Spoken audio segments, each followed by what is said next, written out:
আমি বৈষম্য বিরোধী ছাত্র আন্দোলনের সাথে জড়িত, যার কারণে আমার এলাকার বিএনপি যারা আছে ওনারা আমার রাস্তায় ফালাই লাইতেছে ইচ্ছা মতো।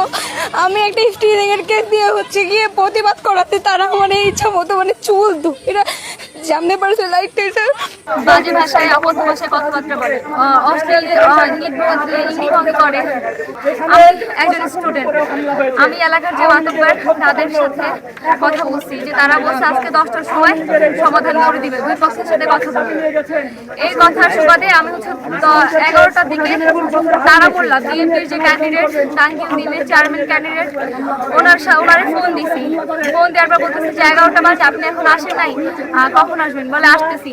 আমি তখন উনি আসে নাই, ওনার বাড়ি একটু 2-3 মিনিটে আসা যায়। তো 11টা 34 বাজে তখনও আসে নাই। আমি আমার বোনকে নিয়ে ইউনো স্যারের কাছে গেছি। স্যারের কাছে যাওয়ার পর স্যার বলছে থানায় যাও, থানায় গিয়ে কমপ্লেন করো, আমি বলে দিব। তারপর প্রশাসন ব্যবস্থা নিই। সাথে আমরা আসছি, পুলিশে কমপ্লেন করার পর পুলিশের সাথে নিয়ে আসি। আসার পর তারা আমি নকশা করে দেবে। তারপর রবিবারে আমাদের এই কথার ভিত্তিতে রবিবারে আমাদের এটা মিটাই দেওয়ার কথা।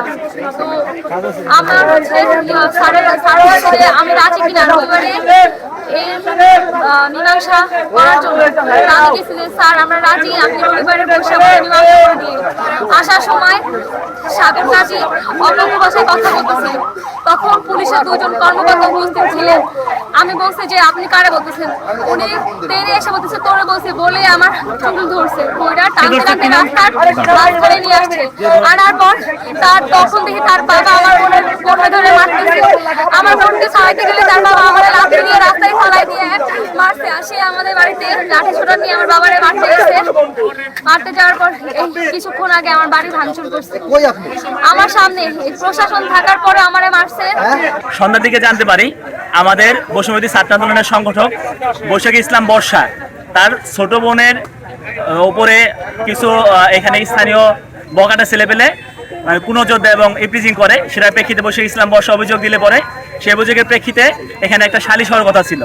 সেই সালিশের উপরে আইসা এখানে সন্ত্রাসী কিছু ব্যক্তিবর্গ তারা পুলিশ সেকেন্ড অফিসারের সামনেই বৈশাখী ইসলাম বর্ষার গায়ে হাত তুলে তার চুল ধরে টান দিয়ে রাস্তায় ফেলাই দেয়, গায়ে হাত তুলে, তার ছোট বোনের গায়ে হাত তুলে, তার বাবা গায়ে হাত তুলে।